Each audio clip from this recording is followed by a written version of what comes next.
எனக்கு தனி கொள்கை இருக்குது, மாறுபட்ட கருத்து இருக்குது. எங்கள் ஐயாவோ எங்கள் அண்ணனோ கூட்டணி வைக்கும்போது எங்கள் ஐயா தெரியும் எவ்வளோ மது கொள்கைக்கு எதிராக இருந்தார், மது ஒழிப்புக்கு ஆதரவாக இருந்தார். மதுவை டாஸ்மார்க்கை மூடுறாங்களோ அவங்களோட கூட்டணின்னு சொன்னது உண்டா? இனிமேல் சொல்லுவாங்களா? இப்போ எங்கள் அண்ணன் அதிமுகவை கூப்பிடுறாங்க. அதிமுக ஆட்சியில் மது இருந்ததா இல்லை ஒளிஞ்சிருந்ததா? இப்போ கூப்பிட்டு என்ன ஆகும்?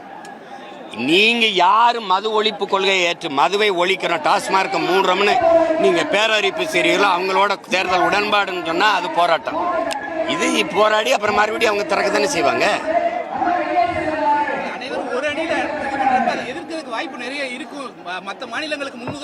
அதான் அது ஒழிக்கிறது தேர்தல். இப்போ தேர்தல் நேரத்தில் ஒழிக்கலைன்னா என்ன பண்ணுவீங்க? ஒரே அணியில் மதுவுக்கு எதிரான ஒரு அணி கொள்கையை வச்சு தேர்தலை ஒன்றா சந்திப்போமா? வர்றீங்களா? நான் வரேன். நீங்கள் யார் யார் வர்றீங்க?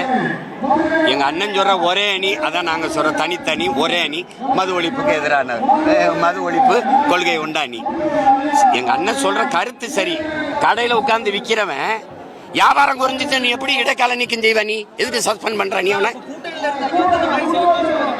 கூட்டணியிலிருந்து என்ன செய்வி? என்ன பேசிய பயன் என்ன இருக்கு? சாராய ஆலை வச்சிருக்கிறது யாரு? சாராய கடையில் வியாபாரம் குறையிறதா? மாநாடு மாவட்ட ஆட்சியர் உட்கார்ந்து அந்த விற்பனையாளர்களை மேலாளர்களை கூப்பிட்டு ஆய்வு செய்யறது யாரு? எந்த ஆட்சி? எந்த ஆட்சி? அப்ப அந்த ஆட்சியோட இருந்துகிட்டு அந்த ஆட்சி ஒரு ஓட்டுனாலும் எங்க அண்ணன் திமுக வாங்கி கொடுத்த ஓட்டு இந்த மதுவுக்கு ஆதரவான ஓட்டு தானே. வட மாவட்டத்தில் வெற்றியை தொட்டதுக்கு விடுதலை சிறுத்தைகள் காரணமா இல்லையா? அதை மட்டும் சொல்லுங்க. காரணமா இல்லையா? பொதுவா அழைப்பு யார் யார் போறாங்க? அப்ப பாரதிய ஜனதா வருதா? அதுல வருதா? எங்களுக்கு ஏற்புடையதல்ல. பொதுவா எல்லாரும் வாங்கினா யார் வர்றது?